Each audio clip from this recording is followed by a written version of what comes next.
بسم اللہ الرحمن الرحیم۔ ناظرین، عربوں کے مشہور بت صفا و مروہ پہاڑیوں پر پوجا جاتا تھا۔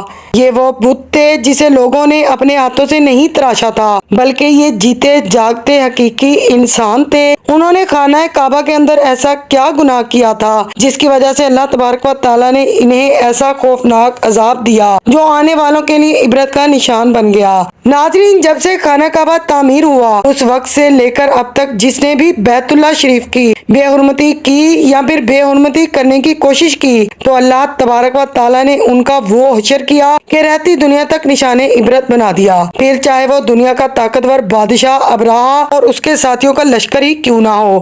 اس کے علاوہ تاریخ میں کئی ایسے واقعات ملتے ہیں جنہوں نے خانہ کعبہ کی بے حرمتی کی کوشش کی تو اللہ نے بھی ان کو دردناک عذاب میں مبتلا کر دیا اور ان کو تباہ و برباد کر کے رکھ دیا۔ اس کی ایک مثال اصاف و نائلہ ہے۔ اصاف بن یالا اور نائلہ بنت زید ایک ہی قبیلہ کے مرد و زن تھے۔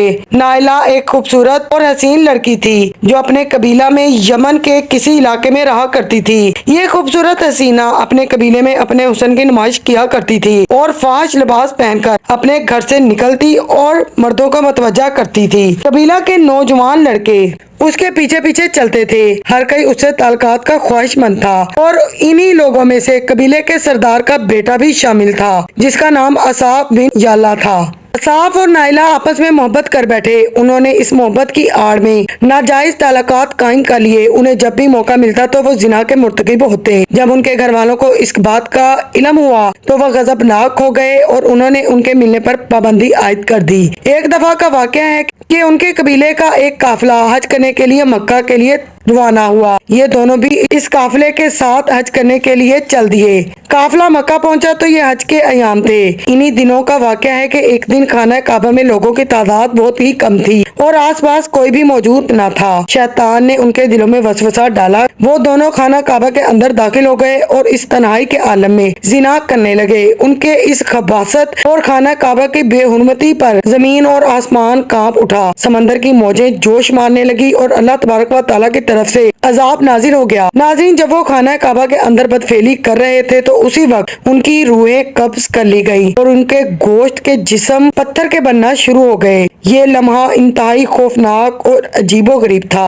دو زندہ انسان عذاب الہی کے تحت پتھر کے بن چکے تھے۔ کچھ دیر بعد جب ان کے قبیلے کے لوگ خانہ کعبہ کے قریب آئے اور بیت اللہ کے دروازے کو کھولا تو دونوں بدبخت برہنہ حالت میں پتھر کے بن چکے تھے۔ وہ لوگ سمجھ گئے کہ یہ دونوں اللہ کے مقدس گھر میں کس جرم کا ارتکاب کر رہے تھے۔ لوگوں نے دونوں کے مجسموں کو اٹھایا اور باہر لا کر زمین میں گاڑ کر انہیں کھڑا کر دیا تاکہ یہ دونوں دوسروں کے لیے عبرت کا نشان بنے رہیں۔ کچھ دن گزرنے کے بعد مکہ کے لوگوں نے اصاف کو اٹھا کر کوہ صفا کے مقام پر رکھ دیا جبکہ نائلہ کے بت کو اٹھا کر کوہ مروہ کے مقام پر رکھ دیا۔ صفا و مروہ دراصل دو پہاڑیاں ہیں جو حرم کعبہ کے بالکل قریب ہی ہیں۔ ان دو پہاڑیوں پر چڑھ کر اور چکر لگا کر حضرت بی بی ہاجرہ علیہ السلام نے پانی کی تلاش کی تھی۔ جب حضرت اسماعیل علیہ السلام شیر خوار بچے تھے اور پیاس کی شدت سے بے قرار ہو گئے تھے، اس لیے زمانہ قدیم سے یہ دونوں پہاڑیاں بہت مقدس مانی جاتی ہی تھیں اور حاجی ان پر چڑھ کر بڑے احترام اور جذبے سے اور عقیدت کے ساتھ طواف کیا کرتے تھے۔ جب اصاف و نائلہ کے بت کو صفا مروہ پر رکھا گیا تو ان کی سزا یہ تجویز کی گئی کہ جو شخص بھی صفا اور مروہ پر جائے ان دونوں کو ایک ایک جوتا مارے۔ ایک دو نسلوں تک تو یہ عمل جاری رہا کہ لوگوں نے انہیں جوتوں کی بجائے تھپڑ مارنا شروع کر دیے اور کچھ نسلوں بعد لوگ انہیں صرف ہاتھ لگایا کرتے تھے۔ اسی طرح وقت گزرنے کے ساتھ ساتھ لوگوں نے ان سے عبرت حاصل کرنا کم کر دی اور ان کی تعظیم زیادہ کرنے لگے، یہاں تک کہ ایک وقت ایسا آیا کہ عربوں نے جاہلیت کی بنا پر انہیں محبت کی علامت قرار دے دیا اور قبیلوں میں ان دونوں کے عشق کی داستانوں کو فخر سے بیان کیا جانے لگا۔ آہستہ آہستہ محبت کی دیوی اور دیوتا قرار پائے۔ 5ویں صدی تک اصاف اور نائلہ کے ان بتوں کو عربوں نے بڑے بتوں میں شمار کیا جن کے آگے لوگوں نے سجدے بھی شروع کر دیے اور قربانی بھی دینا شروع کر دی۔ حضرت زید بن حارث رضی اللہ تعالیٰ عنہ بیان فرماتے ہیں کہ زمانہ جاہلیت میں جب مشرکین مکہ بیت اللہ کا طواف کرتے تھے تو اصاف اور نائلہ کے اس بت کو چھوتے بھی تھے۔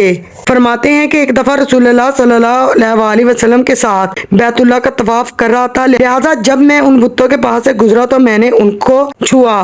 آپ صلی اللہ علیہ وسلم نے مجھے ان بتوں کو چھونے سے منع فرمایا۔ میں نے اپنے دل ہی میں خیال کیا کہ دیکھو تو صحیح کہ چھونے سے کیا ہوتا ہے، اس لیے میں نے دوبارہ ہاتھ لگایا تو آپ صلی اللہ علیہ وسلم نے دوسری دفعہ مجھے سختی سے منع فرمایا۔ کیا تم کو منع نہیں کیا گیا تھا؟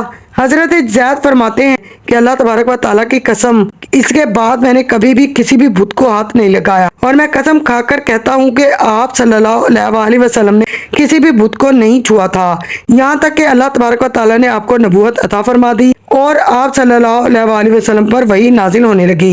ایک دن رشد و ہدایت کا ایک سورج طلوع ہوا جس سے یہ پورا خطہ جگمگا اٹھا اور پاک صلی اللہ علیہ وسلم نبوت کے عہدے پر فائز ہوئے، اور آپ صلی اللہ علیہ وسلم نے دعوت و تبلیغ کا کام شروع کیا۔ 10 ہجری میں جب اللہ تبارک و تعالیٰ نے عرب میں دین و اسلام کو غالب کیا اور آپ صلی اللہ علیہ وسلم نے مکہ فتح کیا تو آپ صلی اللہ علیہ وسلم فتح کے بعد حرم میں داخل ہوئے اور اپنے بھائی حضرت علی علیہ السلام کے ساتھ مل کر تمام چھوٹے بڑے بتوں کو توڑ ڈالا۔ آپ صلی اللہ علیہ وسلم بت توڑتے جاتے اور یہ فرماتے جاتے کہ حق آ گیا اور باطل مٹ گیا، اور بے شک باطل نے مٹ ہی جانا تھا، یہاں تک کہ خانہ کعبہ تمام بتوں سے پاک ہو گیا۔ پھر آپ صلی اللہ علیہ وسلم صفا اور مروہ پر تشریف لے گئے اور اصحاب اور نائلہ کے ان بتوں کو اپنے مقدس ہاتھوں سے توڑ ڈالا۔ ہم نے دیکھا کہ اصحاب اور نائلہ کے اس بت کو لوگوں نے بطور عبرت صفا اور مروہ پر رکھا تھا، لیکن شیطان نے انہیں گمراہ کیا کہ ان لوگوں نے ان بتوں کی پوجا شروع کر دی۔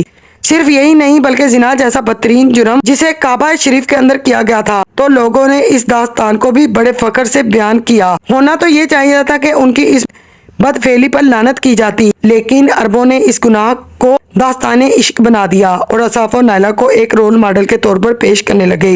ناظرین، بالکل اسی طرح آج کے اس فتنے بھرے دور میں بھی یہی حالات نظر آتے ہیں، جہاں اگر کوئی شخص کسی طرح کا سنگین جرم کرے تو اسے ہیرو کی طرح پیش کرتے ہیں۔ فریڈم، آزادی خیال اور لبرلزم کے نام پر ہر قسم کی خباثت اور برائی کو خوبصورت انداز میں پیش کر کے ان کی بھرپور تائید کی جاتی ہے۔ اللہ تبارک و تعالیٰ ہمیں ہر قسم کی برائی، فتنوں اور شیطان کی چالوں سے محفوظ رکھے۔ ناظرین، امید کرتی ہوں آج کی ویڈیو آپ کو ضرور پسند آئی ہوگی۔ ویڈیو اچھی لگے تو پلیز ویڈیو کو لائک کر کے چینل کو سبسکرائب کر دیجیے۔ اللہ حافظ۔